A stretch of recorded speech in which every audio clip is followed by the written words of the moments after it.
Aikin banza aikin gobe hauka ake. Abokin ya ɗan suraka lafiya? Ina fa lafiya. Lafiya ɗan suraka? Ba ta. Ban gane ba lafiya ba ɗan suraka. Ba ka da labarin Deni Turub zai kawo Najeriya hari? Deni ba kace? Amerika Deni Turub. Ba zan zauna ba. To me ya zafi? Ka gani daga nan? Nijar na nufa. Nijar kuma? Can yankin Zandar. Zandar? In Allah ya da. To lafiya ɗan suraka me ya zafi? Wai ya ce kiristocin nan maƙotanmu.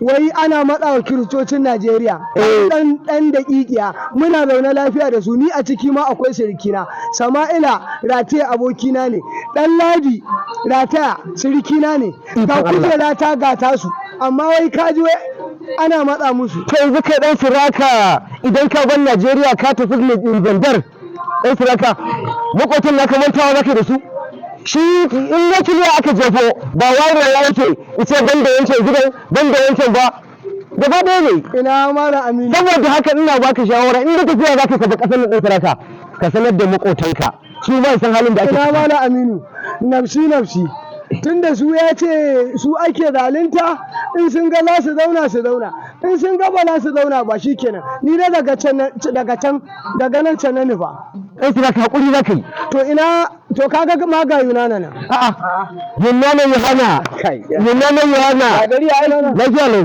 na ga ka haka wai dan saraka da dole ta Zandar kuma zai ban Najeriya wai Deni Turan ne to ba dole ba Deni Turan ne zai harbo makamin nukiliya a Najeriya wai muna matsa muku muna zana da Amerika to wai muna matsa muku to mu da muke muna zaune lafiya da Kirista ai zaune lafiya muke kaga dai to ga sabon ka shiga tsakanin da malam Musa to gaskiya tsakani da Allah wannan bai yi ba dan haka naji an ce shugaban kasa Tinubu ma yana can ya tashi ma ya tafi American ne ya je mana akan maganar sasanta je balidin wofi to